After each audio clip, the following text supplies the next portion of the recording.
about 12th class physics.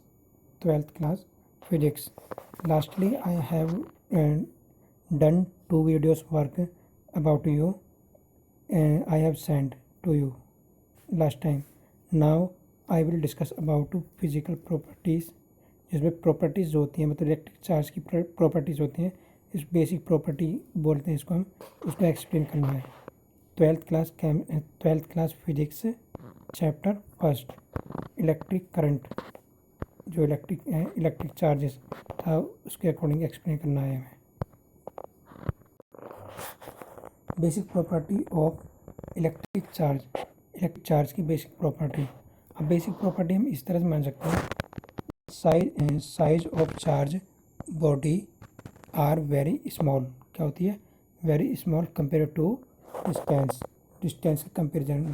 Suppose करो एक charge यहाँ पर है, एक चार्ज यहाँ है और उनके बीच में डिस्टेंस, तो डिस्टेंस देखा जाए तो उसके इस कंपेरिजन में बहुत ही छोटे होते हैं ये चार्ज, ठीक है। बिटवीन दैम, डिस्टेंस के बीच में, ट्रीट पॉइंट चार्ज, तो इसलिए हम पॉइंट, उनको हम पॉइंट बोलते हैं और पॉइंट के अकॉर्डिंग इसको हम चार्ज पॉइंट बोल देते हैं। All charge contain body assume.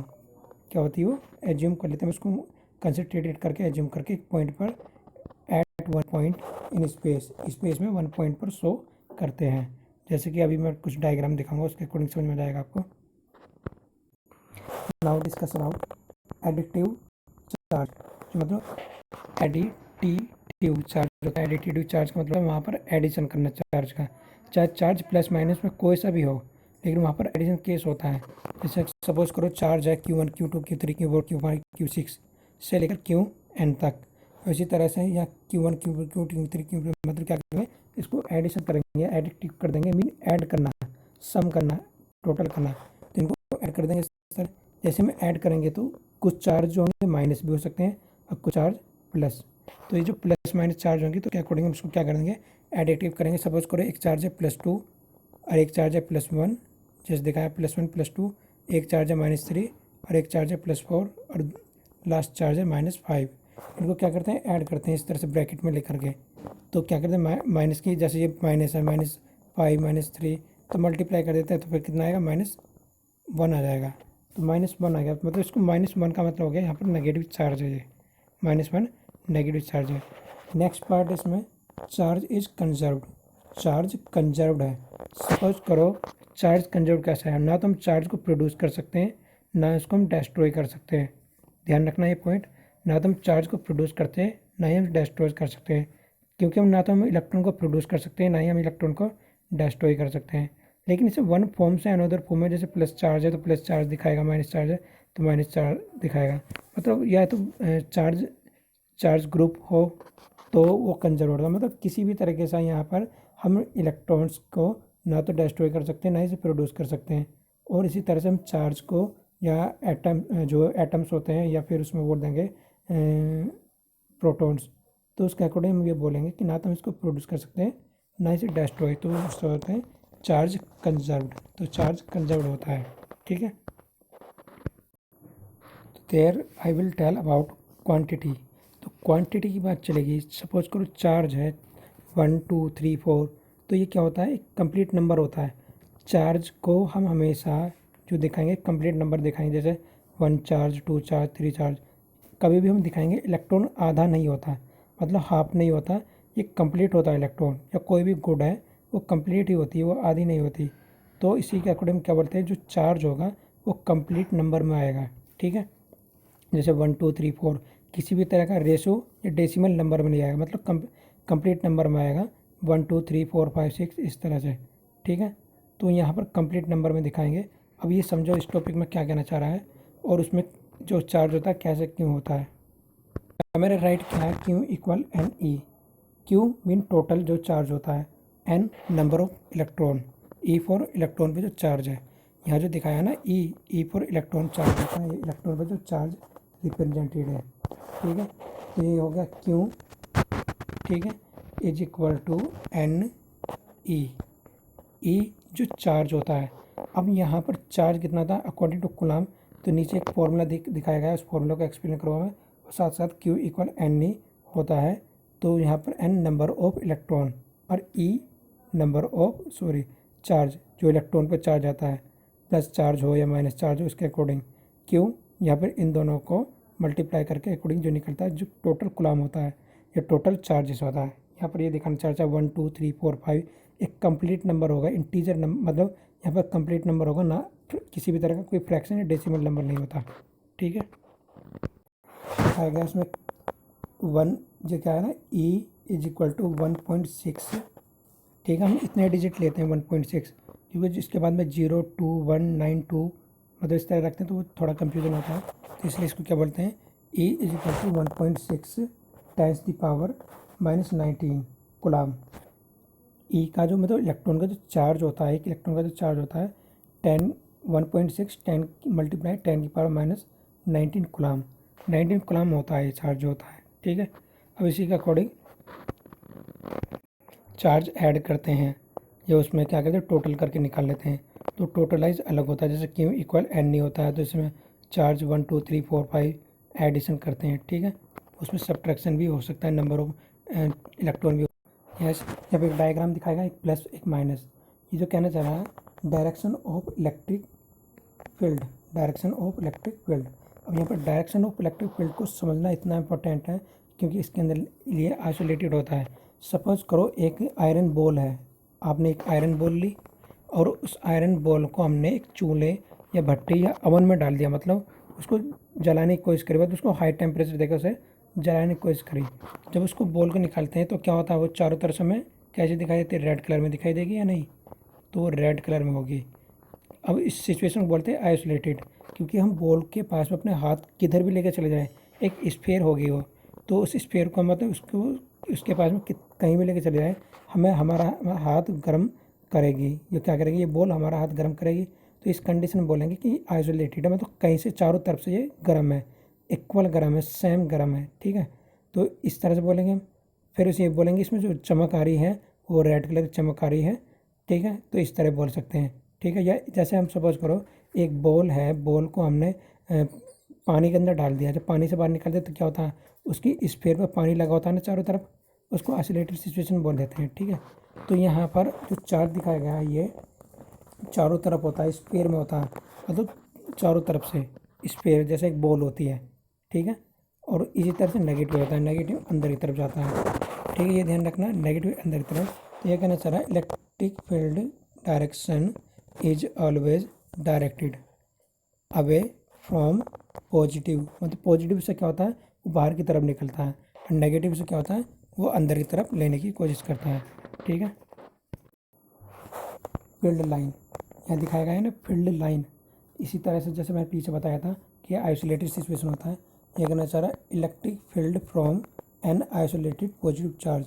तो आइसोलेटेड पॉजिटिव चार्ज होता है मतलब चारों तरफ से इक्वल निकलता है, सभी तरफ से समान होता है, सेम होता है। ठीक है, इसी तरह से नेगेटिव हो गया, तो नेगेटिव में क्या होता है, अंदर की तरफ जाने की कोशिश करता है, from an isolated negative charge. तो आइसोलेटेड नेगेटिव चार्ज तो होता है, मतलब आइसोलेटेड नेगेटिव चार्ज ये अंदर की तरफ जाने की कोशिश कर रहा है और ये बाहर की तरफ निकलने की कोशिश कर रहा है। तो ये डायग्राम देख कर समझ जाना चाहिए कि नेगेटिव एब्जॉर्ब करता है, पॉजिटिव इमिट करता है, ये एक्स करता है, निकाल देता है। ठीक है, ये चीज़ ध्यान रखना।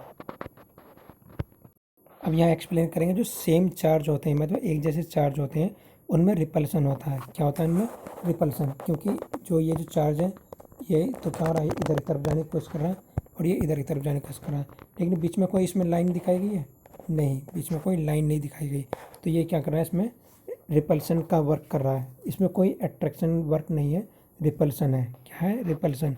रिपल्सन कब होता है, जब सेम चार्ज होते हैं। क्या होते हैं, जब सेम चार्ज होते हैं तो उनके बीच में रिपल्सन होता है, जैसे मैंने पहली वीडियो में बताया रिपल्सन। ठीक है, तो there are given electric field, यहाँ का आंसर है इलेक्ट्रिक फील्ड अराउंड चार्ज क्यों। सपोज करो एक पॉजिटिव चार्ज है क्यों, तो उसके चारों तरफ इलेक्ट्रिक फील्ड किस तरह बनेगा, इस तरह से। जैसे एक मैग्नेट होता है, मैग्नेट के चारों तरफ क्या होते हैं, हम मैग्नेट के चारों तरफ यदि हम किसी भी तरह के नेल्स लेके जाते हैं तो क्या करता है, वो उसको अट्रैक्ट कर लेता है, खींच लेता है अपनी तरफ। तो इसी तरह से पॉजिटिव चार्ज होता है, पॉजिटिव चार्ज क्या करता है, वो अट्रैक्ट नहीं करता, वो अपनी तरफ से निकालता है, नेगेटिव चार्ज अट्रैक्ट करता है।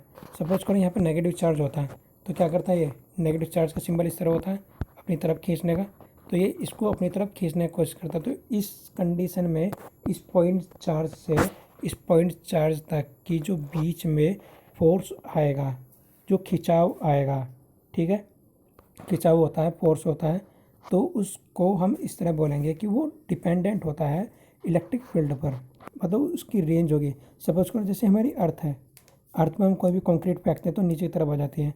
यदि इसी कंक्रीट को हम स्पेस में फेंकें तो अर्थ पर चली जाएगी? नहीं। जैसे सैटेलाइट होते हैं वो अर्थ पर चले जाते हैं? नहीं, क्योंकि वो जीरो ग्रेविटी में होते हैं। तो वहाँ पर ग्रेविटी नहीं होता, मतलब वहाँ पर जो जो ग्रेविटेशन फील्ड होता है वो जीरो होता है। इसी तरह से इनका भी एक मतलब क्या होता है, इलेक्ट्रिक फील्ड होता है। जहाँ तक लिमिट होगी वहाँ तक ये अट्रैक्ट करेगा, जहाँ तक लिमिट नहीं होगी तो वहाँ तक ये कुछ वर्क नहीं करेगा। मतलब इनकी लिमिट होती है। जैसे मैं बोल रहा हूँ तो मेरी आवाज़ कहाँ तक सुनाई दे सकती है? 50 मीटर तक, उससे ज़्यादा नहीं सुनाई दे सकती। तो इसी तरह से क्या होती है, इसमें एक लिमिट होती है, ठीक है। तो यहाँ लिमिट बैंड दिखा देते हैं। जैसे दिखाया गया है इलेक्ट्रिक फील्ड, क्या है ये? इलेक्ट्रिक फील्ड है। तो इलेक्ट्रिक फील्ड क्या करता है, ये आपस में जैसे प्लस दिखाया गया है तो प्लस की तरफ से निकलता है और नेगेटिव की तरफ जाने की कोशिश करता है, ठीक है। तो ये इलेक्ट्रिक फील्ड इस तरह से होता है, मतलब इसकी फील्ड लाइन्स है ये जो इमेजिन की गई हैं। ये फील्ड लाइन्स क्या की गई हैं, इमेजिन की गई हैं। अब यहाँ पर इनके बीच में क्या है, अट्रैक्शन हो रहा है। क्या, कौन सा वर्क हो रहा है? अट्रैक्शन। सपोज करो ये कोई डिस्टेंस है, ये दोनों चार्ज डिफरेंट डिफरेंट डिस्टेंस पर रखे हुए ये आपस में अट्रैक्ट करने की कोशिश कर रहे हैं। तो जब अट्रैक्ट करने की कोशिश कर रहे हैं इनके बीच में एक फोर्स प्रोड्यूस होता है जिसको हम एफ से डोनेट करते हैं। किससे डोनेट करेंगे? एफ से। तो एफ के अकॉर्डिंग एक फॉर्मूला लगता है, F equal to 1/4 epsilon naught या के बोल देंगे। एक सपोज करो एक चार्ज Q1 है, एक चार्ज Q2 है, इनके बीच का डिस्टेंस का स्क्वायर का अकॉर्डिंग लेके चलते हैं। तो ये एक लॉ होता है जिसे कूलॉम ने रिप्रेजेंट किया है। सपोज करो चार्ज है एक, मतलब उन चार्ज पर जो है एक फोर्स प्रोड्यूस हो रहा है, जैसे मैंने पीछे बताया था। तो यहाँ पर कांस्टेंट मानते हैं, क्या मानते हैं? कांस्टेंट। तो के की वैल्यू अलग होगी और यहाँ पर लेंगे Q1 charge, Q2 charge upon R square. तो हमें मालूम है अच्छी तरह से कि फोर्स एक कैसी क्वांटिटी है, वेक्टर क्वांटिटी है। फोर्स को हम वेक्टर क्वांटिटी के अकॉर्डिंग भी दिखा सकते हैं। के इज कांस्टेंट, क्या है? के इज अ कांस्टेंट, जो मतलब हर कंडीशन में अलग अलग होता है। तो यहाँ कांस्टेंट है, ठीक है। तो उसी के अकॉर्डिंग बोलेंगे F is equal to K Q1 Q2 upon R square. ऐसे लैंग्वेज में बोलेंगे F is directly proportional to product of Q1 and Q2। किसके प्रोपोर्शनल होता है? Directly proportional to Q1 Q2 mean इनके प्रोडक्ट के। और इन्वर्सली प्रोपोर्शनल क्या होता है? आर स्क्वायर के। क्या होता है? Inversely proportional to R square के। तो यहाँ पर मैं डायरेक्ट आपको फॉर्मूले के अकॉर्डिंग दिखाऊंगा, क्योंकि कूलॉम लॉ आप बुक के अंदर देखोगे तो वो भी आपको आसानी से समझ में आ जाएगा। तो यहाँ तो सिर्फ मैं आपको डायरेक्टली फॉर्मूला बना कर दिखा रहा हूँ। के इक्वल क्या होता है? के इज इक्वल टू जो मतलब इलेक्ट्रिक इंटेंसिटी होती है, मतलब वो एक तरीके से पैरामैग्नेटिक पर डिपेंडेंट होती है। तो 1/4 एप्सिलॉन नॉट, जो एप्सिलॉन नॉट था पैरामैग्नेटिक में, ये इलेक्ट्रिक पैरामैग्नेट या इलेक्ट्रिक पैराटाइज होता है, इसको इस तरह बोलते हैं। इसकी वैल्यू भी डिफरेंट होती है एप्सिलॉन नॉट। जब मैं बोला ना एप्सिलॉन नॉट, इसकी वैल्यू डिफरेंट होती है, ठीक है। तो इसी के अकॉर्डिंग क्या है कि यहाँ पर के इज इक्वल टू 1/4 पाई, क्या है? के इज इक्वल टू 1/4 पाई। तो ये वैल्यू ध्यान रखना आपको, ठीक है। एप्सिलॉन जो होता है, जो मतलब पैरामैग्नेटिक या पैरा इलेक्ट्रिक पॉइंट होता है, मतलब उसमें शो किया जाता है उसको। तो यहाँ पर 1/4 पाई एप्सिलॉन, इसे एप्सिलॉन बोलते हैं। तो ये एक मतलब इसमें वैल्यू जो होती है डिफरेंट डिफरेंट सब्सटेंस के लिए डिफरेंट होती है। तो फोर्स किस पर कैसे क्या अप्लाई होगा तो ये इस पर डिपेंडेंट होता है। जितनी ज़्यादा इसकी वैल्यू होगी तो सोच लो फोर्स कम होगा। तो सपोज करो एयर है, एयर में इसकी वैल्यू कम होती है और लिक्विड में इसकी वैल्यू ज़्यादा होगी, ठीक है। लिक्विड में जब इसकी वैल्यू ज़्यादा होगी तो उनके बीच में फोर्स ऑफ अट्रैक्शन कम हो जाएगा। तो मतलब जब इन्वर्सली है ये, तो इन्वर्सली में जब वैल्यू कोई ज़्यादा होती है तो इसकी वैल्यू अपना आप ही कम होने लगती है। तो आप डिस्क्राइब कर सकते हैं, ठीक है। एग्जाम्पल दिया गया है। हम इसको ऐड भी कर सकते हैं, क्या कर सकते हैं? ऐड, सब्ट्रैक्ट भी कर सकते हैं और ऐड भी कर सकते हैं। तो यहाँ पर ये एडिशन जो दिखाया गया है, देखो जैसे F equal F1 plus F2 plus F3 plus Fn, ऐसे भी हो सकता है। सपोज करो ये F1 चार्ज है जिसमें मैं डार्क कर रहा हूँ, और ये F2 चार्ज है और ये F3 और इसी तरह से इसको मान लेते हैं F4। तो इनको टोटलाइज करेंगे, मतलब कहाँ पर फोकस होगा इसका फोर। सपोज करो Q पर है, तो Q पर किस तरह से है, तो प्लस माइनस के अकॉर्डिंग क्या करते हैं, तो ध्यान रखते हैं हम कि प्लस का चार्ज कैसे होगा, मतलब यहाँ पर इसको टोटल करते हैं। क्या करते हैं इसको टोटल, क्योंकि ये टोटल के अकॉर्डिंग एक वेक्टर क्वांटिटी प्रेजेंट करती है। इसमें हम इसको क्या कर लेते हैं, टोटल कर लेते हैं या ऐड कर लेते हैं। जैसे ये बताया था ना एडिटिव, जो Q1 Q2 Q3 Q4 हमने ऐड करके बताया, Q1 Q2 Q3 ऐड हो जाता है तो एडिटिव हो जाता है ये। तो देखो यहाँ पर मैंने एक डायग्राम रिप्रेजेंट किया है, इसको बोलते हैं Q1, क्या बोलेंगे इसको Q1, इसको बोलेंगे Q2। अब इन दोनों के बीच में एक फोर्स अप्लाई हो रहा होगा। क्या हो रहा होगा इनके दोनों बीच में, फोर्स। और वो स्टार्टिंग पॉइंट हम यहाँ से मान लेते हैं, तो यहाँ से यहाँ तक जो फोर्स लग रहा होगा, पहले उस पॉइंट को लेंगे, जो यहाँ से लेकर यहाँ तक जो फोर्स लग रहा होगा उस पॉइंट को लेंगे। तो Q1 Q2, तो यहाँ पर इसको मान लेते हैं 0। जैसे Q1 Q2 ये इधर की तरफ माना जाएगा और ये इधर की तरफ, ठीक है। तो यहाँ पर Q1 Q2 को देखते हुए जो फोर्सेस है उसके अकॉर्डिंग वेक्टर क्वांटिटी लेते हैं। क्या लेते हैं, वेक्टर क्वांटिटी। तो वेक्टर क्वांटिटी का डायरेक्ट फॉर्मूला दिखाया गया है, आप समझने की कोशिश करना कि यहाँ पर जैसे जैसे F इक्वल क्या होगा, सपोज करो F12, तो इसका मतलब क्या होगा, F12 मतलब 1 से 2 की तरफ, 1 से 2 की तरफ हो गया। और सपोज करो ऐसे लिखा हुआ F21, तो इसका मतलब हो गया 2 से 1 की तरफ। किसकी तरफ हो जाएगा, 2 चार्ज से जो Q2 से Q1 की तरफ, इसका मतलब हो जाएगा जो F12 आ रहा 1 से 2 की तरफ। तो यहाँ पे डायग्राम दिखाया गया है, उसमें आसानी से आपको और भी आसानी से समझ आ जाएगा।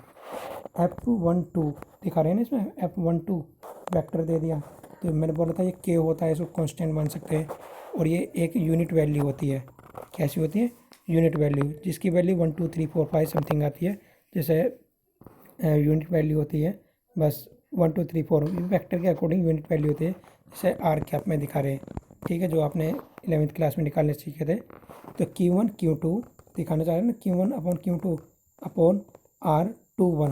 मैंने बोला था यहाँ पर क्या 1 2, जो 1 2 होगा तो इसका उल्टा आ जाएगा, क्योंकि R21 का मतलब यहाँ पर ये होता है कि ये जो यहाँ से स्टार्ट हो रहा है ये इधर से, और R21 इस तरह लेंगे, R21, ठीक है। और यदि हम इसमें उल्टा लेके चलते हैं तो 2R1, तो ऐसे रखेंगे, तो R21 उल्टा रखा है, ये भी इस तरह से रख दिया, ठीक है। तो थोड़ा सा कंफ्यूजन होगा, आप इसको मैं दोबारा एक्सप्लेन करना, क्योंकि आपकी बुक में दिखाया गया है एनसीईआरटी में। आप उसकी फ़ोटो खींच करके मुझे बोल देना कि सर मुझे यहाँ से समझ में आया, तो आप मैं उसे दोबारा समझाता हूँ, ठीक है। नेक्स्ट दिखाया गया है F21, दिखा रहे हैं ना यहाँ पर F21, तो इसका मीनिंग यह है कि 2 से स्टार्ट होकर 1 की तरफ चला है, ये इसे कांस्टेंट बोल देंगे। Q1 Q2 फिर दिखा रहा है 1 2, देखो यहाँ पर उल्टा ले लेंगे इसका 2 1 और यहाँ कर दिया 1 2, क्योंकि फोर्स के अकॉर्डिंग डिस्टेंस होती है, डिस्टेंस को रखते हैं, जो आर एक डिस्टेंस है और ये एक यूनिट वेक्टर होता है, यूनिट वेक्टर के अकॉर्डिंग अलग आ जाता है, ठीक है। तो यहाँ पर इसको हम डायरेक्ट ऐड भी कर सकते हैं, जैसे F12 प्लस F21 ऐड भी कर सकते हैं, सब्ट्रैक्शन भी कर सकते हैं। यदि इन दोनों के बीच में अट्रैक्शन है तो ऐड होगा, सब यदि रिपल्सन है तो सब्ट्रैक्ट हो जाएगा। तो ये पॉइंट हमें ध्यान रखने होते हैं, ठीक है।